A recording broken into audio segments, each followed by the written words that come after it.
My name is Lucas Metropolis. I am the chairman of the board for Lend a Hand Bahamas. We're here today at our warehouse where we are ramping up to support over 12,000 people right now, and that number has steadily grown over many weeks now since we started in March of 2020.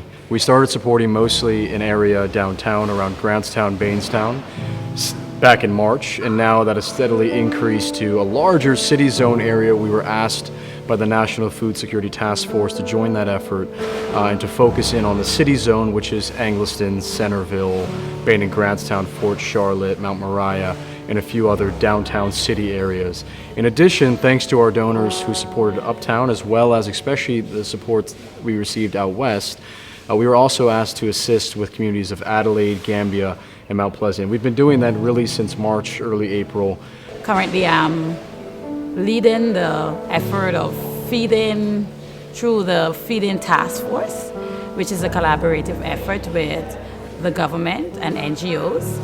And we're in charge of the city zone, which starts from Sanders Beach right to Marathon area.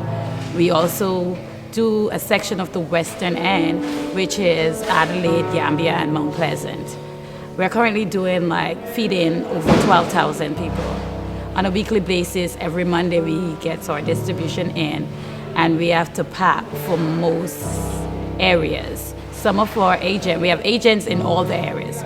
So currently we have 8 agents set up in each community, so that would be the community distribution center. Poverty is a huge issue in the Bahamas as well as around the world. A lot of our work have been in mostly underprivileged areas of mostly downtown Nassau, where I'd say there's high rates of poverty. So again, we're looking at, because of how our nonprofit was formed and what we do, we're looking at the community aspect. So a lot of this work, as we're going to give a handout, we're really looking at how do we turn that into a hand up. The most heartbreaking story for me is when we find people that are in need, like a senior with no stove, no electricity, no running water, no fridge, and they are in desperate need of help.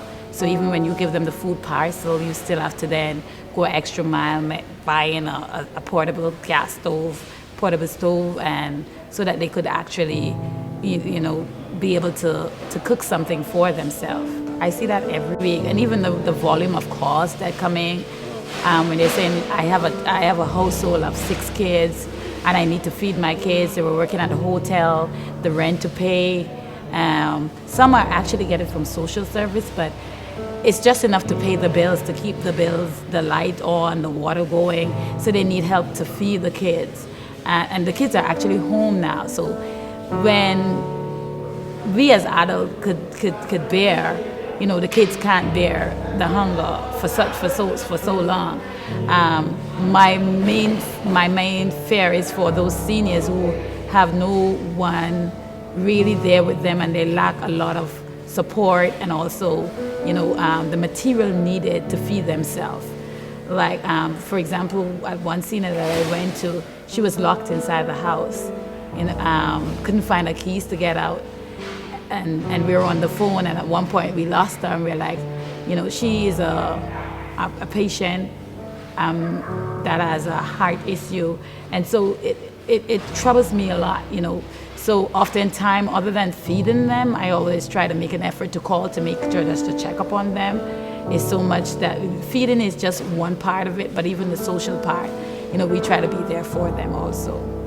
I'm looking for as much volunteers, hands on deck, because as you see the volume of packing that we have to do, we need volunteers that are willing to help us to pack a coat for the day that we could, move much more efficient. We are moving efficiently, but that would help us to then be more on time to meet the needs of the people. We know, for today, we're still packing because I know it's a short week, but we're still packing because there are agents that need 900 bags. So we still have a ways to go. So we need much more volunteers and donors that could come in and donate towards helping to purchase the products. As you know, the government is doing 85%, so we, the NGO, have to then put 15%. So we could use donors to help us to put in our 15%, raising funds for us. where we could actually buy more stuff to feed more people. We have one of the most difficult zones because we have the city zone, which is largely populated. Volunteer is always something good. This is something good for the community, whether it's the Boy Scout or Lenahan or whatever. But this is something that makes me proud. What I've been doing all my life is helping the community, helping the people in the community, various communities. Basically, I'm a person, I just like to help others who really don't have it in need.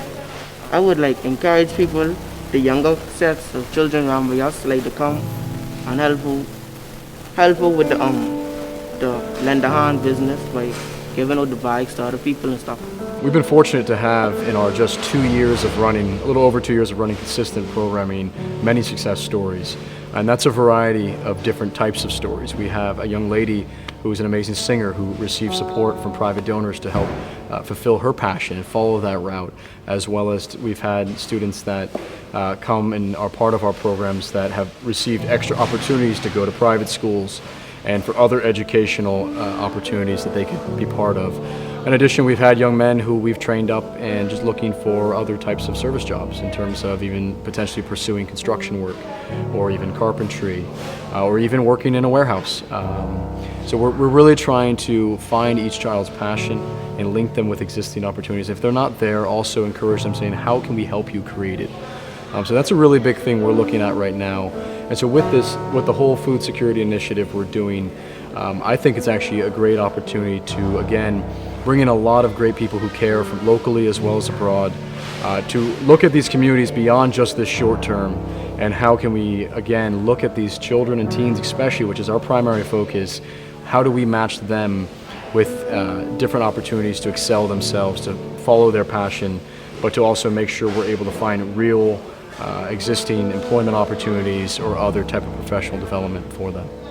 During this time, we're really reaching out to the community, especially here in the Bahamas, calling on you all to continue to assist us, to consider donating towards our food relief efforts that we're going to be continuing till the end of August, at which time we're going to be reassessing where we're at, and again looking at the economy and the situation then and deciding, do we need to do something more to continue to support in a certain way. In addition, we can also use your support in terms of looking at some of our resiliency efforts that we plan to institute amidst our food relief program, but also beyond that, and primarily focus around the educational programming which we were founded on, and looking at how do we really put support behind that.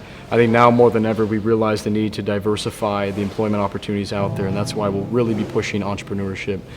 So I'd really encourage supporters that are out there to consider reaching out to us, hearing about what we're doing, learning about us, asking others about us as well, but coming, volunteering, and offering support in these critical areas that we'll continue to help with. If you'd like to learn more about us, you can go to lendahandbahamas.org. You can follow us on social media on Facebook, Twitter, LinkedIn, or Instagram. And again, reach out to your friends, as I'm sure someone might know us and might have volunteered with us, and I encourage you to get involved as well.